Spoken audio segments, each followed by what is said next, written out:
All right. Sorry about that, guys. As soon as we went live, we started to see a fall off in terms of the broadcast via Facebook. Our internet's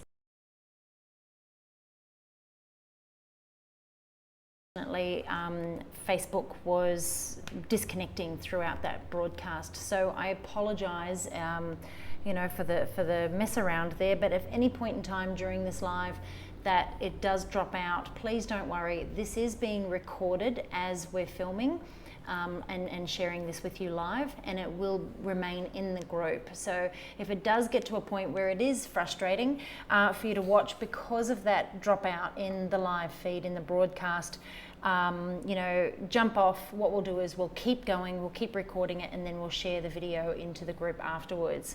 So yeah, be patient with us. There's not a lot we can do about it at our end. It's Facebook obviously not coping with the activity, I'm guessing, at the moment. It's very, very busy. Alrighty, so what I'm going to do and share with you are some editing tips and tricks on how you can speed up your workflow. The first thing I'm going to share with you though is how I sort of get myself ready to sit down and edit. So if I've got a client gallery that needs doing, I make sure Facebook, this is really weird. We've tried a different method to broadcast this with you guys. So yeah, saying hi and nighty night, Lizzie.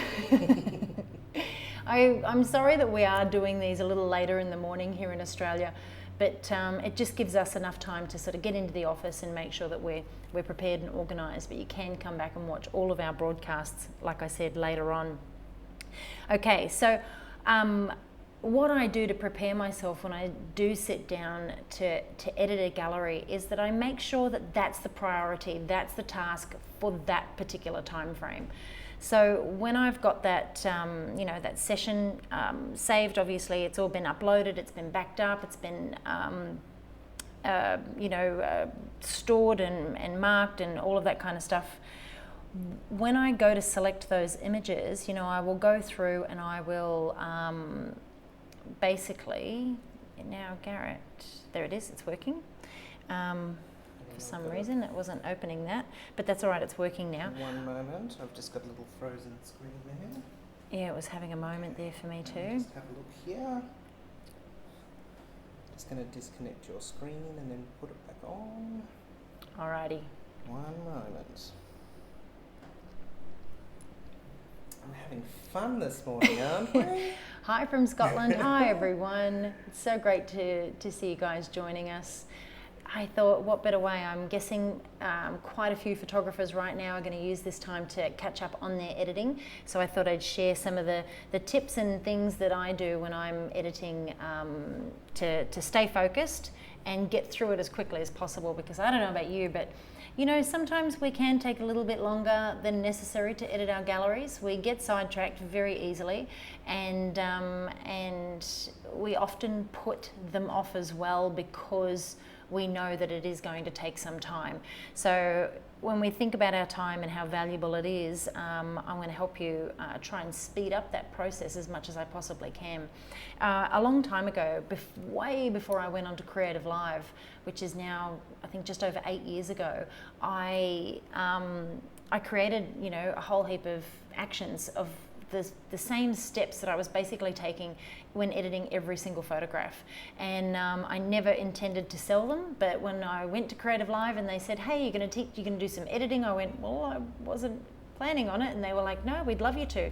So I used some of the actions that I'd created, and all of a sudden I came home to 300 plus emails from people saying, I want those actions. So that's why, that's how I got to that place of creating actions and selling them. It was never with that, that intended purpose for anyone else but myself. So it was that process of creating a system that worked for me. And then when I found out that other people wanted it, I was like, wow, this is pretty amazing. Anyway, so I've gone ahead, I've opened up a raw file here. When I'm editing and I dedicate certain hours to my editing, I actually prefer to do mine at night in front of the TV. I know it's bad, but I'm not a big TV person. If I go away, if I stay in a hotel and I travel a lot, I never turn the TV on. I never have music. I love peace and quiet. But when I sit down in front of the TV at home, it's when my husband's having his downtime and I'm just in the same room as him. So I sit down in my little special spot, and it's where I can, focus on my editing, but I'm in the same room and I can have a conversation with him, and that's when I like to do it. When I'm in the office, I've got, other things that I sort of tend to prioritize and get done while I'm here, but I do like to be alone, when I'm editing and so forth. One of the biggest struggles I know people have when it comes to editing is the distractions. So what I want you to do and get used to doing is turning off the Wi-Fi to your computer. Turn it off. When you sit down to edit, make sure you edit. Get that folder ready. Get yourself organized, make yourself a cup of tea, get a cold drink, whatever it is that you need. Sit down and turn off the internet so you don't have emails coming through, you don't have Facebook notifications popping up. Because what happens is you will see it and go, oh, there's a message from such and such, and you'll go and respond to it, and then all of a sudden you see that there are X amount of notifications sitting there on Facebook, so you click on them, and then all of a sudden you're in a group, you don't know how you got there, you've seen a post, you're now reading the hundreds of comments that are on there, because we all, love a good train wreck. So, and then we come back to the photograph that we were editing and we're lost. We forget where we were up to and what we were doing. So my best advice for you when it does come to editing is switch everything else off. Dedicate hours to your editing so you're going to have very, very little distraction. I've just seen a comment come up there from Jess about the culling process. Do you know what? When you start to create a workflow in the studio when you are shooting, you're going to know how many images you're going to obviously want to provide for your client, and then you're going to shoot for them. And then when you master getting it right in camera, you're going to reduce the amount of photos that you take during a session. If you are delivering anywhere from 15 to 20 photos to your client, and if you are shooting 200 to 300 frames from that session to get 15 to 20 images, something isn't right. So the way to best reduce that culling process is to create a session workflow, shoot for your gallery, shoot specifically for the images that the number of images that you are, I suppose, dedicate to providing your customers. I do 20, and usually the average amount of photos that I take in a session range from 48 to 52, and that is it for those 20 photographs. So my culling process is so quick and easy because there's usually only 2 frames of each photo. So I've just got to pick the best one.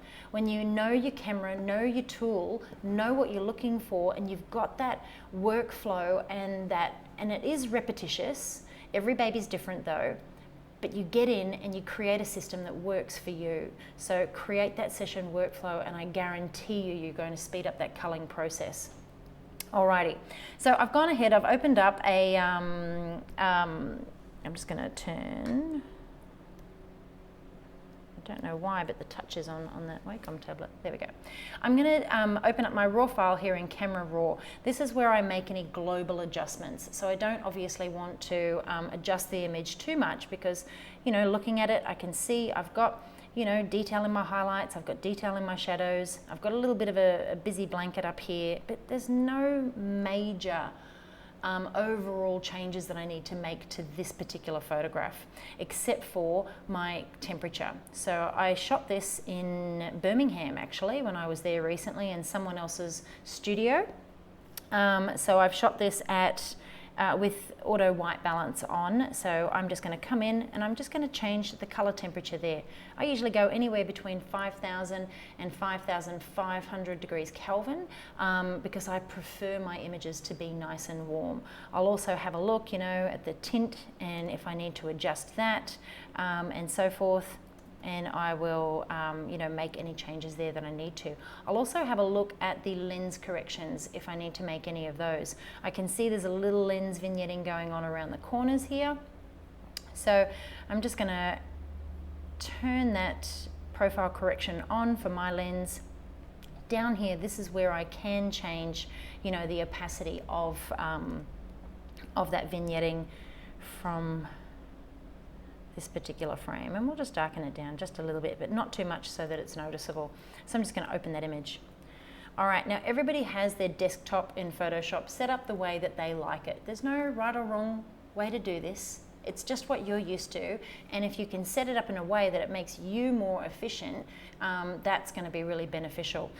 Another thing that I use to help speed up, what I'm doing is shortcut keys. So if you go up here in your menu, and my computer's jumping around a little bit because we're doing the live broadcast through my computer and not Garrett's program up there at the moment, so if it jumps around I apologise. But yeah, as we're kind of looking at the different things that we can do, you can see over here all the different shortcut keys that come up in terms of the functions in Photoshop.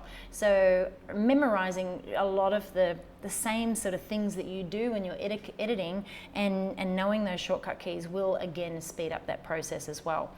Alrighty, so I have a bit of a workflow when it comes to editing. I will open, because I edit 20 images for every client gallery, I open 5 at a time. And then once I've edited those 5, I get up, I get a drink, a cold water, or something to keep me going and take my eyes away from the screen. Now I apologise if it is looking a little funny up there. I missed what you set editing white balance to it for. So I tend to go anywhere between 5,000 and 5,500 degrees Kelvin. But I tend to prefer my images nice and warm. All right, so when it comes to this editing process, I'll open 5 images, like I said, at a time, and then I, fix my eyes, I readjust, I come back and I open up another 5. So reward yourself with a cup of tea, a cold drink, fresh air, but make sure that you dedicate that time and you come back and you open up the next 5 images, and that's going to help you get through those galleries a lot faster. When I sit down and I have a look at each image, I don't tend to batch my photographs because I believe that each photograph needs its own little personal adjustment, and not overall, I suppose, global changes that you would make when batching, to all of the images to make them look the same. Sometimes just different lighting techniques, your different camera angles, the different colors and tones and things like that will affect obviously the overall look of that image, and then obviously how you want to edit it to give it that right look and feel. So I edit each image individually. Over here to my side, I've got all my actions, and what I do is I've got a new folder here called Go To. So these are my most used actions, and I've got everything that I use right here that are included in all of the action sets that I have, but they're my go-to ones, the ones that I use the most. So now that I'm all set up and I'm ready to go, I always have the histogram as well open on my screen. Sorry, I needed to mention that, purely because I want to make sure that I am controlling those highlights and shadows in every single photograph, and I'm not pushing them past where they need to be. I've got my history palette open, and I'll often take snapshots throughout the editing process, and then I've got obviously my layers open over here. We'll go ahead and minimize this so it gives us a little bit more room there. All right.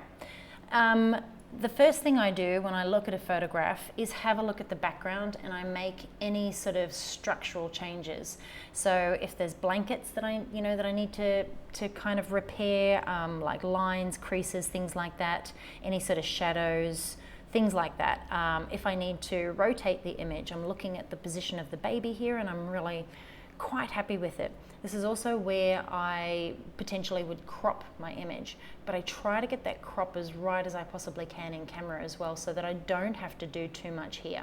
And sometimes, if you don't necessarily want to crop it, what I'll do is I'll create a new copy layer, Command J, and take it into transform, Command T, and then I'll kind of just move.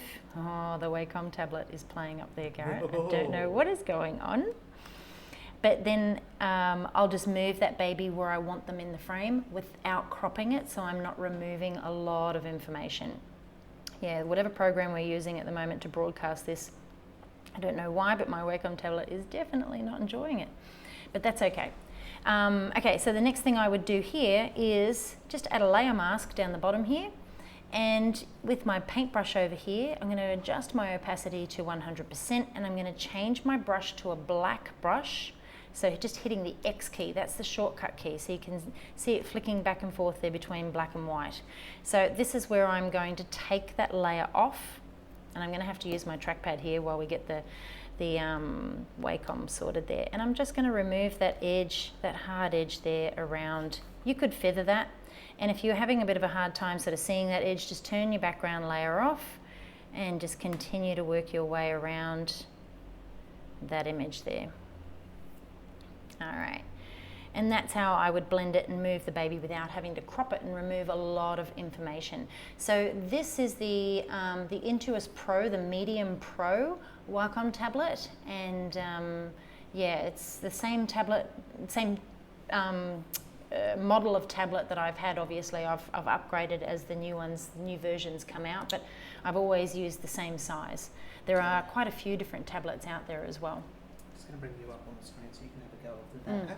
So what's really great about this is Michelle is working from home at the moment, so Michelle's going to pop some information and stuff into the comments here, because when it comes to Photoshop, she is a whiz and she knows more than God I could ever imagine knowing when it comes to all of the things that are possible with Photoshop.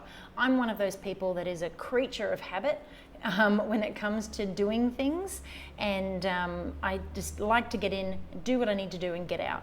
But from a more technical standpoint, Michelle's going to put some information in there, but I'm just going to show you how I get through, obviously, this editing process.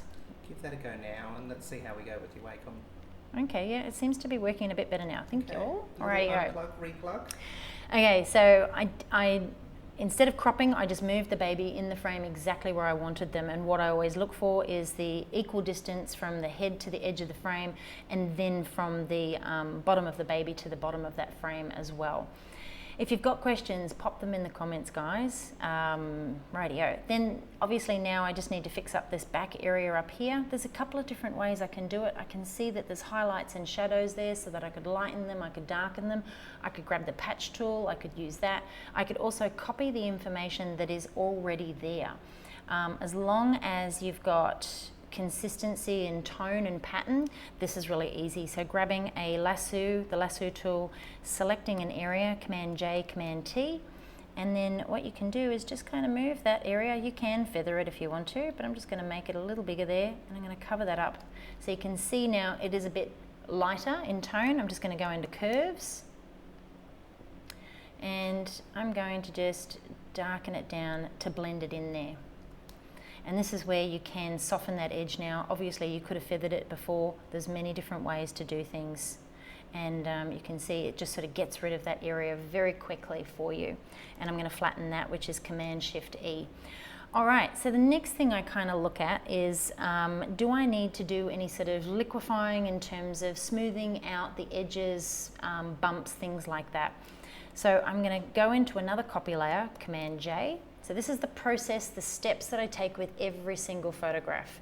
We go the background first, which we've done, and now I'm working on also the cropping and then the background, and then I'm working in liquefy to sort of smooth out any little lumps or bumps.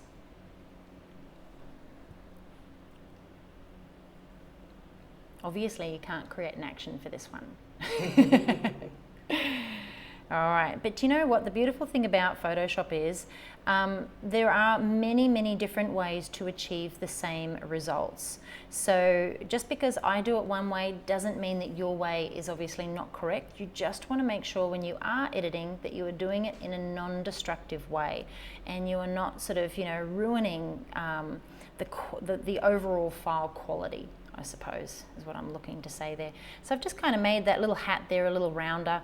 I'm happy with everything else. I mean, this baby is just absolutely perfect, right? Just hit OK. I'm not a fan of the big pointy beanies, but that's very personal, obviously. And I'm going to flatten that because I don't need to come back and adjust that. So what I'm ready to, actually, next thing I'm going to do with that background, which I forgot to do, is just soften the edge a little bit. So a new copy layer, using my square marquee tool over to the side here, I'm just going to select on the inside of the frame. I'm going to right click and I'm going to feather that. So I'm going to feather this by 550 pixels. But that's because of my file size. So depending on, you know, the actual image file size you have there will depend on how much you need to feather your selection. So if you've got smaller raw files around that sort of 20 to 30 megabytes, you might only need to feather it by about 300 pixels. So I've got, you know, raw files that are anywhere between 50 and 60 megabytes, so I can really feather that edge and soften it. So it'll depend on how big that file is. And I'm just going to right click again and select inverse. So now I'm selecting that edge, and I'm just going to come up to blur, filter, blur, Gaussian blur, and I'm just going to blur that edge. And I've pushed it all the way to the max. So I'm going to deselect, and if I come in now,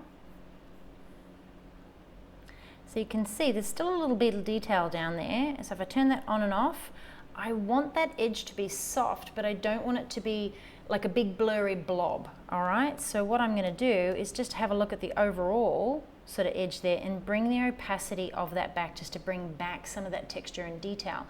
This will, if you don't have a lot of information there, excuse me, can I get some water? I'll give you some water. Thank you.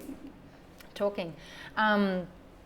If I blur that too much and you've painted there, the background there, this is where you could end up with some banding. So to try and prevent that as much as possible, you want to bring back the opacity of that layer to add some texture and detail back into there. Hi everyone, thanks for joining us. This is pretty cool. Alrighty, let's go ahead and flatten that as well. So now this is where I'm ready to start working on the baby and the overall. Now, like I said, I've got my favorite actions over here that do lots of different things, and they are my go-to ones. I've got my all-in-one workflow action, which when I play that, it's gonna create, thank you, 17 different layers with masks that are all fully adjustable. So this is the thing, when you're working with actions, understanding what you can and can't achieve, obviously, with all the different functions of Photoshop are gonna help you get the most out of your actions, because unfortunately, I don't think that there will ever be an action where you'll be able to press play and it will make everything perfect. So what I'm going to do is press play on my all-in-one here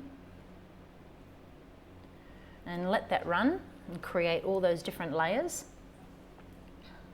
And this is the thing, when you are working you know, with the different functions, so obviously that's just given it a particular look there, but it's run and created. You can see all these different layers down here with white masks, black masks, meaning they're either on, they're off, in terms of the, you know, the layer being on or off. They've got their opacity set at different amounts as well. So this is where, like I said before, you need to be able to come in and know what each of these layers do to be able to adjust them specifically to this image. So the first thing I always do when I run this is turn off the warm wash. It doesn't always go with every single photograph, but I've got it on there because it just sort of shows you potentially what it can look like after you've pressed play. The next thing I'm going to do is come down and start looking at, you know, any areas of the image that I might need to lighten, darken, or adjust any of those sort of red tones. I'm just going to increase that so you can see the names of those layers there a bit easier. Cool. All right, so if we turn that layer off, you can see that lighten layer. I don't necessarily want to lighten the entire image. So what I'm going to do is make sure I've got that mask selected. I'm going to Command I, which is going to invert that layer mask, meaning it's going to take the layer off the image, creating a black layer. And then I'm going to hit the X key to change my brush to a white brush. I'm going to bring the opacity of my brush down and then paint that layer on where I need it to be. So what I was very careful of, and I'm going to increase the opacity of that layer. What I was careful when I shot this image is, because that bonnet is a little brighter and you can see the information is sitting a little high there, I know that I can bring those skin tones up just a little bit, but they are probably a bit darker than how I would normally shoot them in camera, purely because I didn't want to overexpose that bonnet. So what I'm going to do here is kind of come around the baby's face and just paint that layer on where I need it to be to lighten it. And you can see there's a little shadow here as well from where it kind of dips down below those supports, so I'm going to lighten that area. There's a little bit of a shadow area up behind the top of the hat here, And what I'm going to do is just bring that opacity back a bit more. And if you start with a lower opacity and you then build what it is that you're painting, this is where you are going to, you know, get it exactly right and where you want it. But for me, when I am, you know, focusing on my lighting and things like that, I always want to make sure that the face is brighter than any other part of the baby's body. And you can see there's some yellow sort of jaundicey tones in here, some red tones we're going to work on as well. But just making sure that that is, turn that up a little bit, speed it up a bit. Alright, so when I'm adjusting the size of my brush, I use the bracket keys, and they, you can see, make my brush bigger and make my brush a little smaller. Alright, then what I'm going to do is I'm going to come down and have a look at this highlight protection layer, and you can see what it's actually doing here with the bonnet in terms of those highlights. So we've got before and then after. Now, if you don't want that to affect the entire image, again, you click on it and you invert it. It's the same with any actions that you might use. You want to make sure that you are either, you know, taking them on, turning them off, and only applying them where they need to be applied. All right, so now let's go ahead down here and have a look at these skin tones. I've got, you know, removing the red tones, and then I've got correcting the yellows and blues, and we can see that we've got some reds going on here. There are a lot of sort of reds in these yellowy areas as well. So when it comes to removing skin reds, be very careful that you don't remove all of those skin reds, because what that can do is make the baby's skin look very, very grey and flat. So at about 30%, I'm just going to work my way around here, the baby's fingers. And this is how I like to even out those skin tones to make them all nice and consistent throughout the baby. I avoid the lip area, obviously, because we don't want to take away those beautiful pink lips.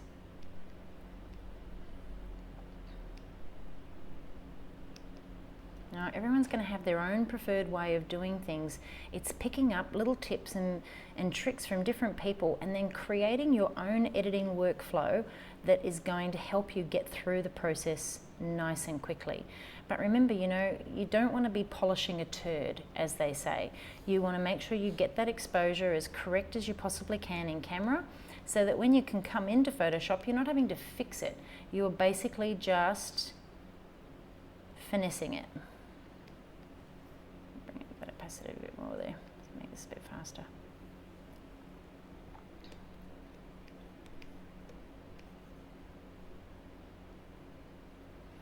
So when I'm editing, I probably spend anywhere from sort of 3 to 5 minutes on a photograph, depending on the baby's skin. If they have quite sort of bad sort of jaundicey skin, then or, you know, baby acne and things like that, then I probably will spend a little bit longer on them. I'm going to come down here. There's another layer called Lighten Reds More. So if you weren't working with this particular action and you've got your own ones, then you might just need to replay that same Lighten the Skin Reds layer to come back in to sort of go a little bit further. But I'm just going to bring the opacity down a little bit more here, and then kind of come into some of these sort of, you know, redder tones. This one's just that little bit more intense.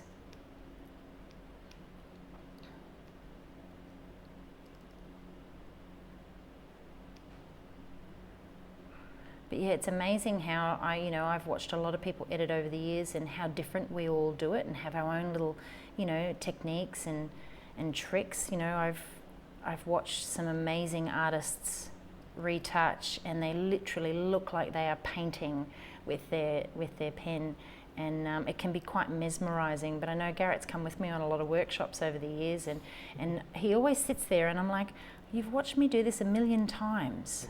It doesn't matter. It's one of those things that I suppose every, you know, how many years have I been watching you edit?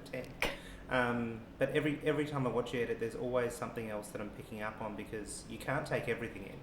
And there's always that little thing. But like today, for instance, I think the one thing that I'm really taking notice of is you're working on each problem one at a time and Absolutely. one area at a time. You're not trying to fix everything with the push of a button. It's coming in and working on that particular problem or that particular Absolutely. area that you want to sort out. Sanita here says, this is exactly where I have trouble with different multiple colours on the baby's skin.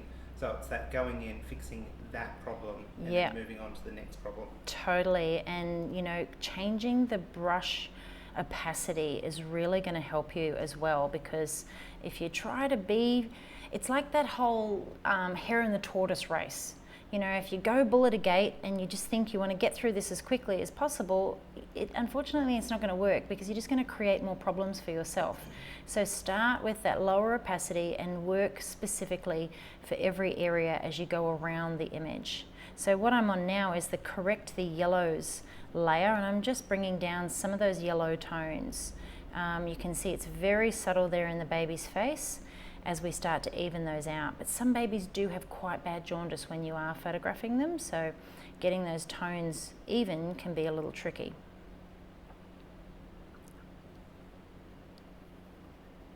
All right, but yeah, I'm at 11% there with my opacity.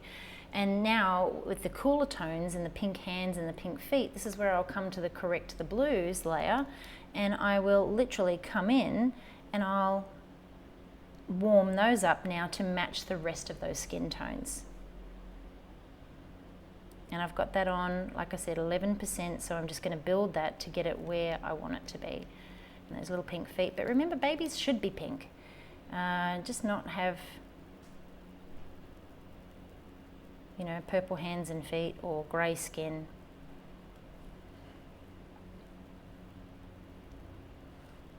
So you said just a second ago your brush was at 11%? Yes. And it's still at 11 now as you're doing this one? Yep. Yeah.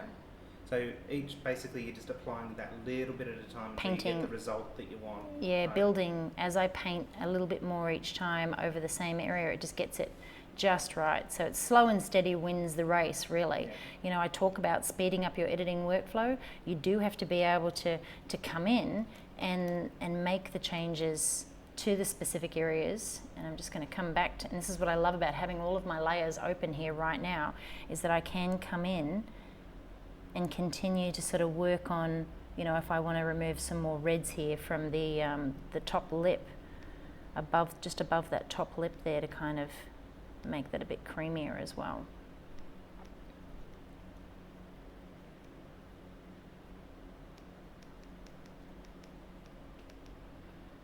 But yeah, what I love about Photoshop is that you can come in and do this, and you can play as much as you want. When I first started editing, you know, there was no Facebook, there was no YouTube and things like that to help me out. I literally would sit with a magazine, and the little tips and tricks that would be at the back of the magazine would be the ones that I would, you know, go step by step over and over again, just repeating them to learn them. All right, so I've got the skin now exactly where I want, and if I take a little snapshot off here to the side, I can see already, you know, before and after, the differences that I've made there so far. Okay, so coming down here, we've got a light in the shadows layer that's currently at 50%. So I'm very happy with where that's at, but I may just bring it down just a little bit. I don't want to lighten those shadows too much, because I don't want to lose that depth. I've got a darken layer, so if there are some brighter areas that I want to tone down, I could darken those. I'm not being very particular here, because I've got that background nice and smooth when I shot it. But if I wanted to, on that darken layer, just where it's a bit brighter here, I could come in and just darken down that little bit just in front if I was being particular, you know, quite sort of fussy there. There's a vignette layer at the moment. It's on there at about 45%. You can turn that off, turn it on. I'm going to leave it. I'm happy with that. My contrast at the moment, it's sitting there at 50%. Happy with that. The little bit of colour that we've got going on here, it's I like that. And I'm just going to bring that down just a little bit there. And then obviously when I'm going to sharpen this image, then this has not been applied to the image, so it's got a black mask, so this is where I do need to come in and paint that on. So if I'm going to sharpen the baby's sort of eyes and mouth, I do that there. And then if we go back up to the top up here, this is where we've got a details folder where we can add just that little bit of extra sharpening and so forth. Now I haven't even retouched the baby's skin yet. So if we have a look at the clarity, this is where it just, you can see there, when I'm sort of, you know, working on different areas like that, I paint them on only to the areas that I want to sharpen, not to the entire image. Because when we start to sort of sharpen areas like this up here, and I'll paint it on up here so you can see that. See how it starts to make that wool and that hat really kind of look wiry and stand out. So we don't want to, you know, to do that. And then if you want to add just that little bit of extra contrast there in terms of the overall, you can. And then I usually paint that on just to the sort of face and the body, and then I'll bring it back so I'm not pushing it too much and so forth. But yeah, we've got paint on blur, you can paint that on, and this is what I like to do for the backgrounds, just to kind of soften, you know, any sort of features like that so they're not too distracting. And then again, you can adjust the opacity of anything like that. So I'm finished with that overall action. It created all the layers that I wanted to. You can work with separate layers, but I'm just going to flatten that because I'm done. And when it comes to the warm wash, whether or not I really want to have that applied to this image is personal preference. I do love that kind of look and feel. This is something I used for a long time in my editing process, but I still come in and I adjust each layer when I am working with things like this, color tones and sort of filters. I adjust them to every single image. But it's when you do the same steps with every image, you then create that consistency in your galleries, so all of your images look the same. So that's why I do the same steps every time I edit, and I take note of the percentage that I might have those different layers sort of set at, especially ones that add like little different color tones and filters like that, the haziness and all of that kind of stuff. There are, you know, better terms than what I'm coming up with. Haziness and stuff, that's yep. fine. All right, so I'm just going to run my skin softening action here. And my photo's disappeared. There it is. My computer's not enjoying this process at all with this program. But yeah, painting skin softening actions, whether you use portraiture or any other type of skin softening action over, you know, painting it on at 100% and then bringing it back so that you've got it consistently applied throughout the entire area of what it is that you're painting it onto in terms of the human, I suppose. But what I do is I avoid all the sort of lines and creases and things like that.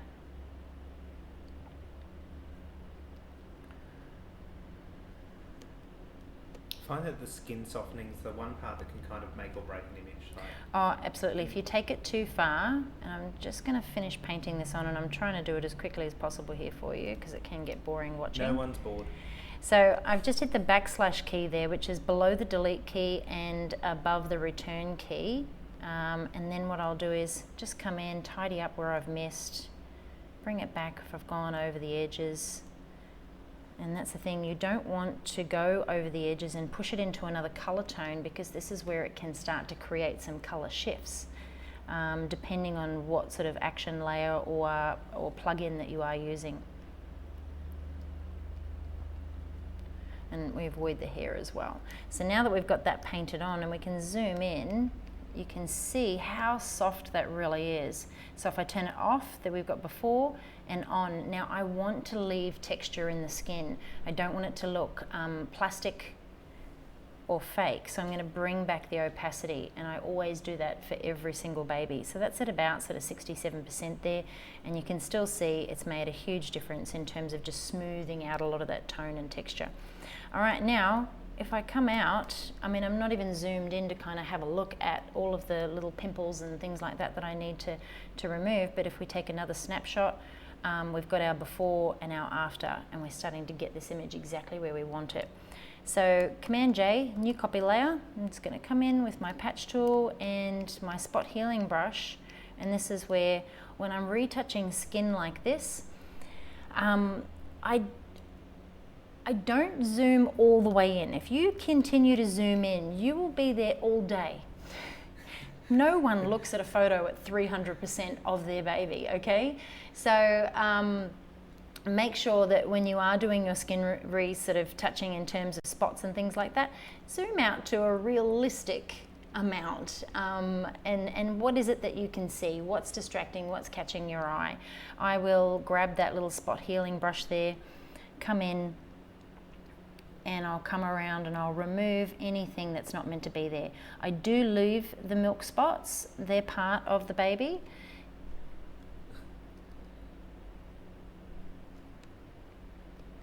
And I'll just kind of remove anything that's really not supposed to be there. When it comes to birthmarks and things like that, I leave all of those unless I am asked to remove them.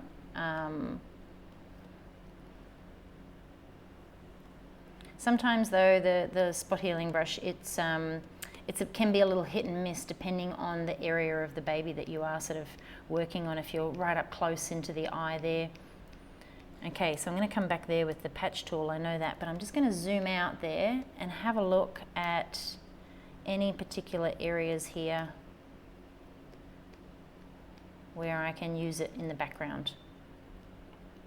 And just again, using the bracket keys to make it a little bigger, just to kind of get rid of those areas. But we can adjust it, change it, right click to the patch tool, and this is where I'm just going to come around some of these sort of distracting little bumps in the background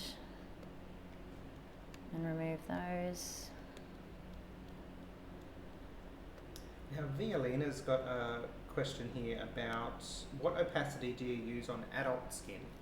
Yeah, it depends on the skin, but usually I'm around that 60 to 70%, but I just don't want them to look over softened. Now I'm just coming in close here to get rid of these little things so I can see them a bit better.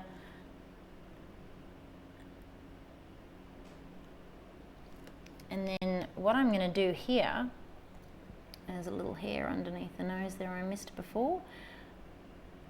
Now there's a bright highlight just here on the nose, and there are some milk spots there underneath, but what I want to do is just sort of tone down that highlight. Really quick way to do it with the patch tool is just select this area.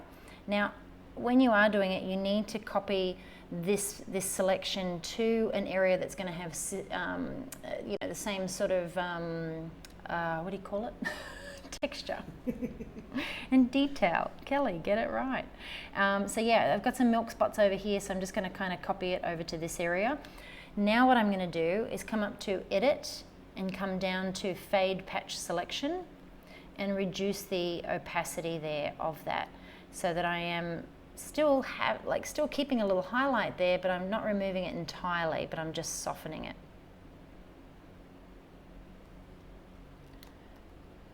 Alright, so we've got before and after, and we've just removed some of that distraction, and then there's just a little red spot down here. I'll get rid of that. And I'm done editing that photo. So knowing when to stop too is always something that people can struggle with. But the thing with editing is, if you've got your favorite actions, put them into a folder. Your go-to folder, the ones that you use, and put them in the order that you would use them as well. You want to make sure that you're working through your images and being consistent with what it is that you're doing, but create a bit of a workflow in terms of start with your background, then crop if you need to, or change the placement of the baby, and then have a look at any liquefying that you need to do, and then adjust the lightness and darkness of certain areas that need that focusing on. Then look at the skin tones, work on those, then soften the skin tones, then add the contrast, then sharpen, and then come in and do your skin retouching.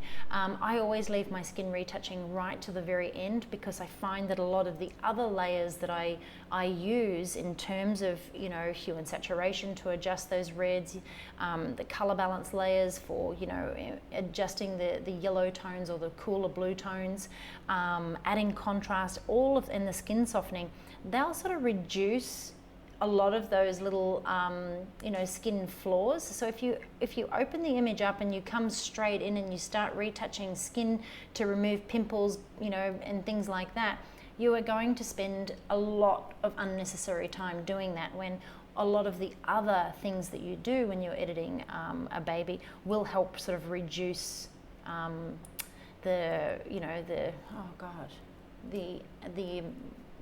words aren't coming.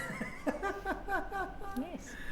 One thing that I just thought of though was, so am I correct, you only use 2 actions Yes. to edit that entire photo? Yep. From start to finish, 2 actions. You push play twice. All in one, and then obviously my soft baby skin. Oh, So out of my beautiful skin and details set. It's creating all the layers that I would normally use at one time, so they come up, so I've got them all there. I can adjust all the different areas all at once, flatten that, come in and then adjust the skin tones as well. You mentioned about putting things in folders. Is it just a matter of right-clicking, creating a folder, and drag and dropping? Yeah, so up here you've got your little hamburger, we call it. Yes. And then you can, in here, you can new action, you can create new folders, you can do a lot of things. When you are working with actions, don't touch these buttons here. That will change the way that the action runs as well, so it's really important. But you will have your favorites. You'll get used to what it is that you are doing, so make sure that you're sort of working with the ones that you know are going to help you increase that productivity when it comes to editing. But we'll take another look at the overall. So we've got our before and then our after, and it's ready to save and send off. Now I shoot in Adobe RGB, I edit in Adobe RGB, and then I will save it in Adobe RGB. The only time I will convert my files to sRGB is when I'm getting ready to save them for web, and I come up here and I go export, and I'll come down here and I'll go file, save for web, and that's when they will convert in terms of the settings that I've got in there, save for web, and convert it to sRGB, so that it'll look the way it's supposed to look on the internet, especially on your social media pages as well. So I hope you enjoyed that process and you got some tips out of it. There's been a few questions, and editing, I do love editing. I love that you can actually come into Photoshop and you can play and do as much as you want. And then if it's not right, you just close the photo. You just don't save it. And that was one way that I learnt what to do and what not to do. This wasn't to sell a particular action set. This was to show you how I sped up my workflow. So if you know how to create your own actions, I highly recommend doing that. Get, down here, you've got your record buttons and things like that. If you do something continuously over and over again, record your own action so that next time you can come back in and you just press play and you can paint that on. But it's knowing what the functions do. It's knowing that you've got to be able to adjust each layer according to every photograph and paint it on specifically to what it is that you're working on. That slow and steady attitude will help you create a more consistent editing style, and you'll notice that throughout your entire galleries as well. But and don't be afraid to try different techniques and have fun as well. But it does take a while for you to identify your own editing style. But be you, be unique, and do it the way that you want to do it as well. I see a lot of people doing things because they saw somebody else do it, so therefore it's trendy sort of thing. And then you kind of go in and you have a look at the rest of their Facebook page or their galleries and that sort of thing, and you're like, oh, that's not you.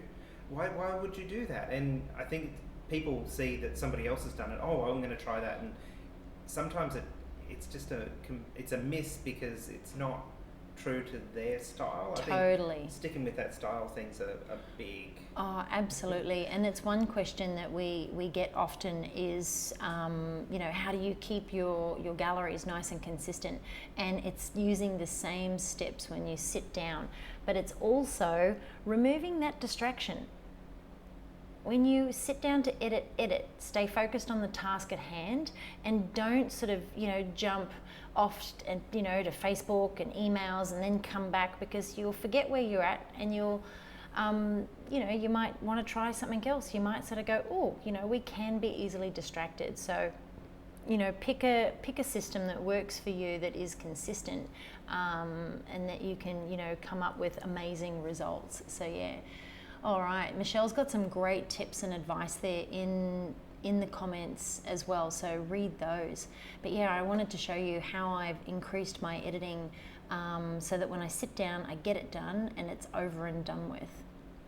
But yeah, I do love editing. I was once hired as a retoucher for a wedding photographer, and I had a lot of fun working there, fixing terrible photos. Polishing turds? I really was a turd polisher back in those days. So for me, it's the key to Photoshop, if it's something that you struggle with, is understanding what every single one of these tools down the sidebar can do, what they are used for. I don't tend to use, the dodging and burning and things like that in terms of those Photoshop tools in that side pane, purely because they can be quite damaging to the information in that file. So I tend to work with adjustment layers, layers and masks and curves, levels, and things like that. So yeah, but anything's possible when it comes to Photoshop, and you can have some fun. Alrighty. Awesome. Well, thank you everyone. Thanks for joining me. Us. Tomorrow is Saturday, so I'm not going to come in and do a live. You're probably sick of me anyway this week. But we've got some great lives coming up next week. I've got a whole list of things that I'm going to share with you, which is going to be fun. We started to create and compile a whole heap of topics that we're going to be working on, and I've actually come up with something right up until the end of April. So depending on how long we're going to be in lockdown, I'm going to be sharing more things with you each day. I'm going to be making props. I'm going to get the sewing machine out, share that with you. That could be a fail, but we'll try. I'm going to deconstruct some of my ward images. I'm going to go through styling of props and how you can set up your props in your shelves and things like that on display for your clients to see when they start coming back. We're going to do a DIY hat and headband holder. We'll see how that works out. But ultimately, what I'm trying to do is put my thinking cap on and work on some ways that you can use things that are already in your home, so you don't have to worry about going out and buying anything or anything like that. It's what you can actually do right now in your home to get creative and stay focused as well. But yeah, we're also going to announce something on Monday during the live, which is very exciting, and it's how we can involve you guys and be able to possibly offer a one-on-one type Q&A to members of our group and broadcast that live here as well. So I'm going to share more about that. It does say that broadcast just interrupted. It did. But I'm going to share more about that on Monday. So I want you to have a great weekend, guys. Don't forget to open those windows, get some fresh air as much as you possibly can. If you've got a yard, go and sit outside, get some fresh air for 10-15 minutes. Don't lock yourselves away and focus too much on the doom and gloom. Try to stay positive and again, work on that routine. That blog post on newbornposing.com has got some great information on that, and there's lots of other great blog posts there as well if you're looking for some reading content. But yeah, enjoy your weekend. Please stay safe, and I will see you all back here on Monday. Bye everyone.